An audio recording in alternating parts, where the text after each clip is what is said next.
Hello everyone. In today's lesson we're going to be looking at how to name saturated hydrocarbons, which are hydrocarbons that contain only single bonds. That's what the term saturated means. So I've got a list of sort of guidelines, step by step here, 1, 2, 3, 4, to sort of help us with this process. This is by no means an exhaustive list of rules for naming hydrocarbons. This is just sort of the bare minimum that I thought could help us work through a couple of examples to illustrate the process of naming these types of molecules. So let's go ahead and take a look at a saturated hydrocarbon molecule. So here we have a structural formula for a branched saturated hydrocarbon. We know it's saturated because it has only single bonds. So let's try to apply the step-by-step process on the previous slide to this hydrocarbon molecule and see if we can come up with an appropriate name. So let's take a look here at step 1. Step 1 says that we need to identify the longest continuous chain of carbon atoms, or what we refer to as the parent chain. And there's also a note here that says if a ring is present, the ring will be the parent chain regardless of size. Now, if we look at our molecule, there is no ring in this particular saturated hydrocarbon, so we won't have to worry about that note. But we're looking for the longest continuous chain of carbon atoms. And what you want to do here when you're looking for the longest continuous chain of carbon atoms is just to be exhaustive, to look at all of the different possibilities in terms of what could constitute a continuous chain of carbon atoms. A lot of people like to immediately say, okay, it's whatever the straight across horizontal chain of carbon atoms happens to be. So they would say, all right, here we go. Going right across the middle here, we've got 1, 2, 3, 4, 5, 6, 7 carbon atoms. That's going to be my parent chain. But in this particular example, that would actually be the wrong chain to identify. We can identify a longer chain of carbon atoms. And this is where, as I said earlier, it's important to consider all possible options for your longest continuous parent chain. Let's actually use a highlighter here instead of the pen. So instead of starting over here on the left, what if I start down here with this little branch and I highlight going across like this? This would also be a continuous chain of carbon atoms. Is this longer than the one that goes straight across from left to right? The answer is yes in this case. If we actually count the carbon atoms here, we have 1, 2, 3, 4, 5, 6, 7, and 8 carbon atoms in that continuous chain. It makes it longer than the straight left to right chain, which is only 7 carbon atoms. And of course, you could look at all sorts of other possibilities here. So we could go back now and say, okay, what if I start here and go this way? Well, that actually turns out to be 8 continuous carbons as well. So we could use this chain comparable to the one that we previously identified and come up with the same name. I could say, what if I start here and I go down this way and I count? Well, I've got 1, 2, 3, 4, 5, 6, 7. That's fewer than 8, so this wouldn't be the longest continuous carbon chain for this molecule.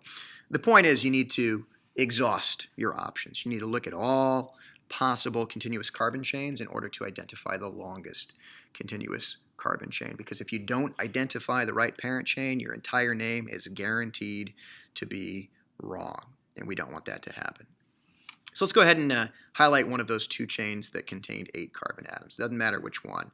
Let's just go with this one. Go straight across. So that's going to be my longest continuous chain of carbon atoms, or my parent chain. It does contain, in this case, 8 carbon atoms. So we are going to be looking at an octane substituted hydrocarbon here. It's not octants. That doesn't make any sense. Octane, there we go. It's not straight chain octane or N-octane. It's a substituted octane, so it's going to have a different name. There's going to be something over here that precedes the name octane. We don't know what that is yet, though. We have to examine the rest of the molecule to figure out the complete name for this molecule, but we do know that it is going to be a substituted octane molecule. So let's go back to the previous slide here and look again at our list of rules, naming rules. So now it says that we need to number our parent chain in such a way that any substituent groups are attached to the carbon atoms with the lower numerical values, the lesser numbers. So what that means, if we go back to our molecule here, highlight our longest continuous carbon chain, that's this one. We've got 8 carbon atoms. So we could count to 8 two different ways here. Let's use color codes for this. If we start here, carbon number 1, we would count 2, 3, 4, 5, 6, 7, and 8 carbons. But we could also start numbering on the opposite end of that chain. Call this carbon number 1. We would still count 2, 3, 4, 5, 6, 7, and 8 carbon atoms. And the way that we choose to number this parent chain is actually important because it's going to influence the final name of this saturated hydrocarbon molecule.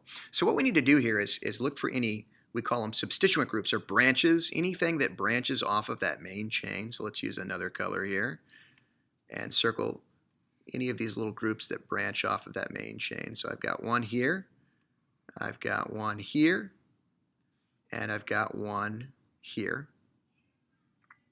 So that second guideline, that second rule that we just took a look at on the previous slide tells us that we need to pick the numbering order that results in those 3 substituent groups that I just circled being attached to the carbon atoms with the lesser numbers. So if we look at the blue numbering convention here, we find that this group is attached to carbon number 4, and the second and third groups here are attached to carbon number 6. So we get numbers of 4, 6, and 6 when we number that way. And actually, let's redo that in blue. Let's keep color coding this whole thing just to be consistent.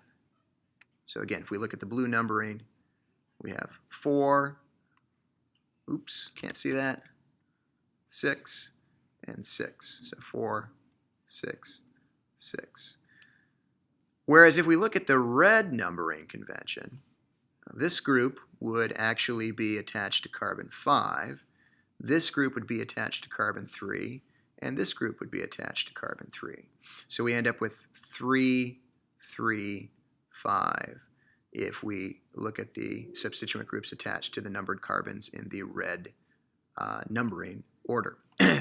So if I compare these two, 4, 6, 6, and 3, 5, 5, I want to pick the numbering order that gives me the lower numbers for those substituent groups. And that, in this case, would be this 3, 3, 5 arrangement. So we actually want to start counting over here on the right side of this parent chain and follow the numbering convention that is outlined here in red. All right, let's go back and take a look at rule number 3 here. So now it says we're supposed to name the substituent groups and use prefixes to indicate how many times a group appears.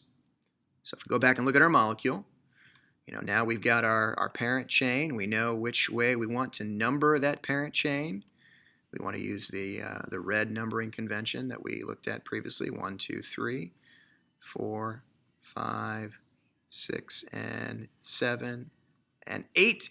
And then we had substituent groups, in total 3 of them, one here, we have one here, and one here. So now I want to name these substituent groups based on the number of carbon atoms that they contain. So this is pretty simple. If we look at this first substituent group up here that has just one carbon atom in it, prefix for 1, meth, so this is going to be a methyl group. We use this YL suffix with substituent groups. So instead of methane, it's methyl, because it's a substituent group on a larger carbon chain. Similarly, for this second group, we have 2 carbons. The prefix here is ethyl.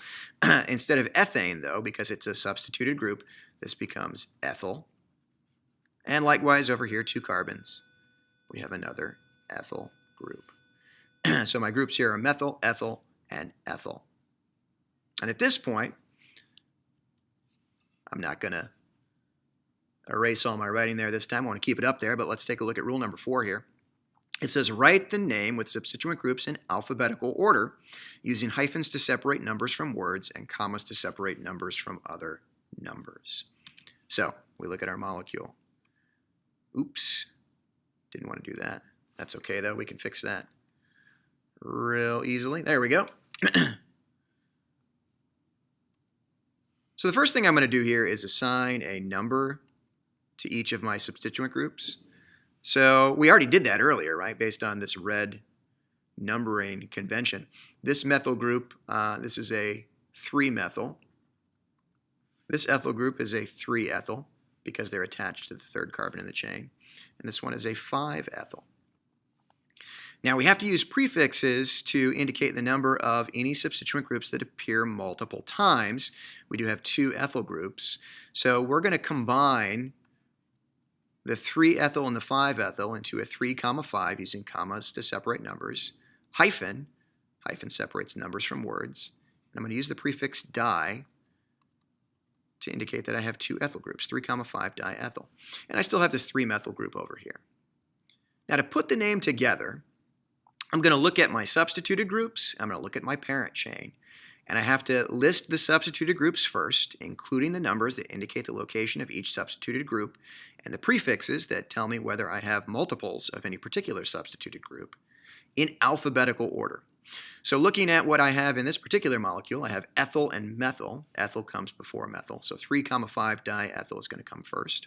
Then we're going to list the methyl. So I'm going to use a hyphen to separate the word diethyl from the number 3, and another hyphen to separate 3 from methyl. And then I'm going to write the name of the parent chain at the end, octane, like that. And note that methyl octane here, this is all one word at the end, okay? So this would be the name for this particular molecule. We have 3, 5 diethyl 3-methyl octane. So that's one example of how to use those guidelines, those rules outlined on the previous slide to name a substituted saturated hydrocarbon molecule. All right, so let's take a look at another example here. Clear out the screen. There we go. So here we have another example of a saturated hydrocarbon. We know it's saturated because it doesn't contain any double or triple bonds, all single bonds. This one's going to be a little bit different than the previous example, though, because we have a ring structure here. We have a 4-carbon ring structure. So if we go back real quick and look at those rules, rule number 1 had a note with it that said if a ring is present, the ring is the parent chain, regardless of size. So step 1 for the second example is actually quite simple. My parent chain is simply going to be the hydrocarbon ring, which is this 4-carbon ring that we see right here. Now, proceed in similar fashion to what we did with the branched hydrocarbon on the previous slide, but when you have a ring, it's actually sort of easier to decide how to number your parent chain, because your parent chain is the ring.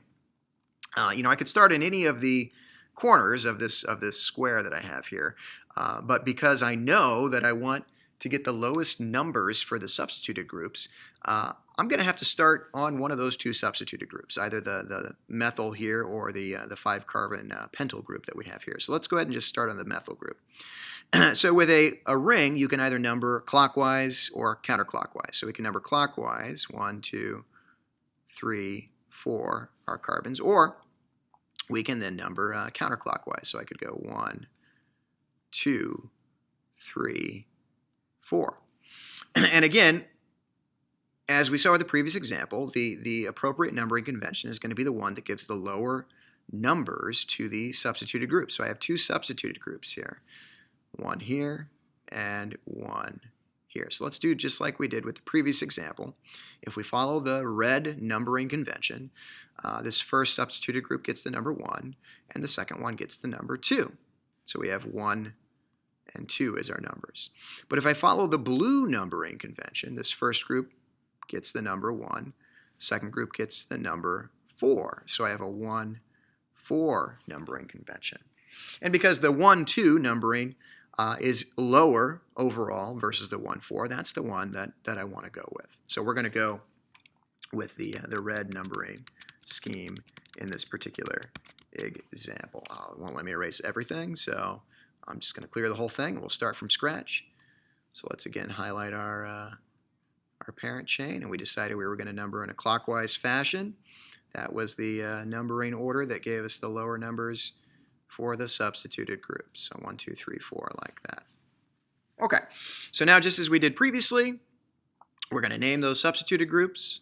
So this first one is a 1-carbon group. That's going to be a methyl group. And it's attached to carbon number 1, so it's a 1-methyl group. This second substituted group contains 5 carbons, so pentane, but it's substituted, so it becomes pentyl group, and it's attached to the second carbon, so it's a 2-pentyl group in this particular case. And now we're going to assemble our name with a ring. If your ring is the parent chain, it's a 4-carbon ring, so it's a butane, but we actually have to make a slight modification here because it is a ring. We indicate that with a prefix. We're going to add a cyclo prefix to tell us that that 4-carbon parent chain is in fact a ring of carbon atoms bonded together. But then we're going to build the rest of the name the same way as we did previously. So we're looking at our substituted groups here to determine the alphabetical order in order to write the name. So methyl will come before pentyl alphabetically. So this is going to be then 1-methyl hyphen 2-pentyl cyclobutane. And again here, pentyl cyclobutane, this is all going to be one word at the end of that name. And there are no spaces anywhere in this name as well between the hyphens and the numbers and the words. No spaces. The commas, similarly as in the previous name, there would be no spaces between the numbers and the commas either. So no spaces or broken, non-breaking spaces. We call no non-breaking spaces in this particular type of naming with organic compounds.